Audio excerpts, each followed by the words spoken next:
خل الدمع والتنهيدا إن ابنك المقبور مات شهيدا أماه كلا لا تقولي قد مضى ولدي على درب الأسى مفقودا.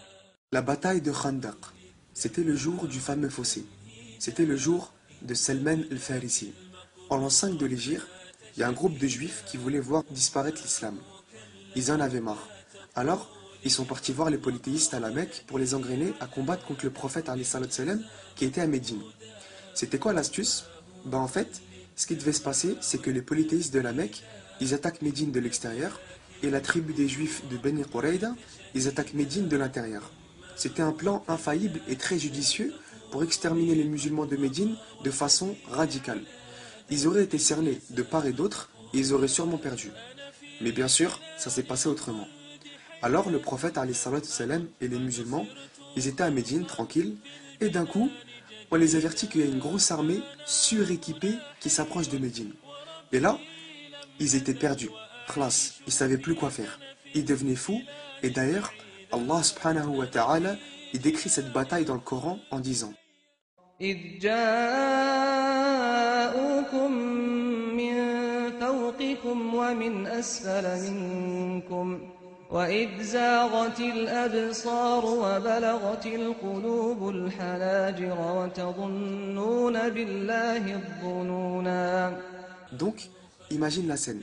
Il y a environ 24 000 soldats qui sont dirigés par Abu Sufyan et ils sont suréquipés. Ils s'approchent de Médine pour se débarrasser du prophète alayhi salam, des compagnons et des musulmans. C'était leur dernier espoir de se débarrasser de l'islam. Donc, ils ont sorti la grosse artillerie. Ils étaient super nombreux et comme c'était leur dernière chance, ils se sont tous alliés, les Quraysh et toutes les autres tribus qui étaient contre l'islam.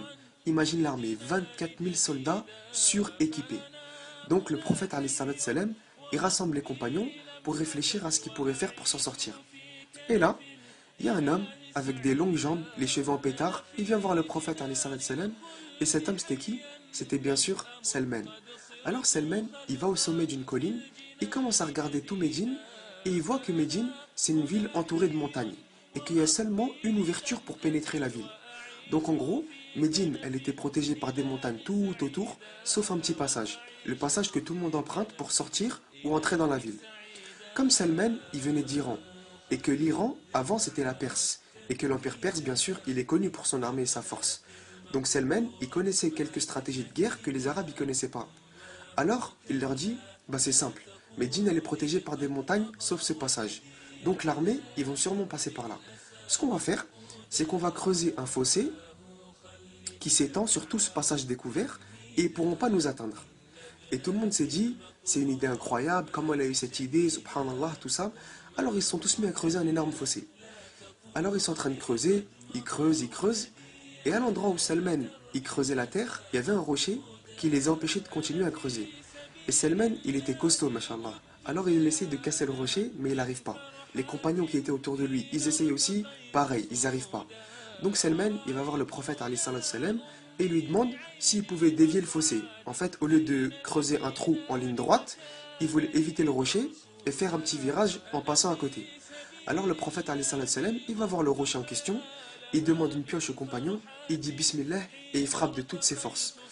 Et le rocher, il se fissure. Et il y a une lumière qui en sort et qui éclaire les côtés de Médine. Et à ce moment-là, le prophète alayhi salam, il dit Allahu Akbar, on m'a donné les clés de la Perse et à partir d'elle, les palais de Hira et les villes de Khosroès ont été éclairés et ma communauté victorieuse. Et là, le prophète alayhi salam, il frappe le rocher une deuxième fois. Et là, pareil, une fissure et une lumière éclatante qui jaillit. Et le prophète alayhi salam, il dit Allahu Akbar, on m'a donné les clés de la ville de Byzance. J'ai vu ces palais rouges illuminés et ma communauté victorieuse. Et au troisième coup, le rocher il s'est cassé et la lumière a encore jailli. Et le prophète alayhi salam a dit Allahu Akbar. Et là, les compagnons, ils ont repris derrière le prophète alayhi salam Allahu Akbar. Et là, il leur a dit j'ai vu hisser le drapeau d'Allah dans les palais de Syrie, de Sanaa et d'autres villes de la terre. Et après avoir vu ça, la foi des compagnons, elle a énormément augmenté et ils criaient tous c'est la promesse d'Allah et de son messager. Allah et son messager disaient la vérité. Et grâce à Allah, Salman a vécu assez longtemps pour entendre l'appel à la prière du haut des minarets des villes de Syrie, de Sanaa, d'Égypte et d'Irak. C'était la vision du prophète alayhi salat salam qui s'était réalisée. Une fois qu'ils avaient fini de creuser le rocher, l'armée d'Abu Sofyan y sont arrivés et bien sûr ils étaient bloqués. Ils ne pouvaient pas passer, rien. Donc ils ont fait un petit campement devant le fossé pendant 1 mois. T'imagines 1 mois entier à attendre devant en réfléchissant mais sans pouvoir rien faire. Alors ils étaient désespérés et exténués et ils sont rentrés chez eux. C'était le jour du fossé. C'était le jour de Salman. À tel point que les Ansar ils disaient Salman, il est des nôtres. Et les Muhajirin ils disaient non, Salman, il est des nôtres. Et le prophète alayhi salam, il les a stoppés. Et écoute bien ce qu'il leur a dit. Il leur a dit non, Salman, il est des nôtres. Il est de la famille de Mohammed. Subhanallah.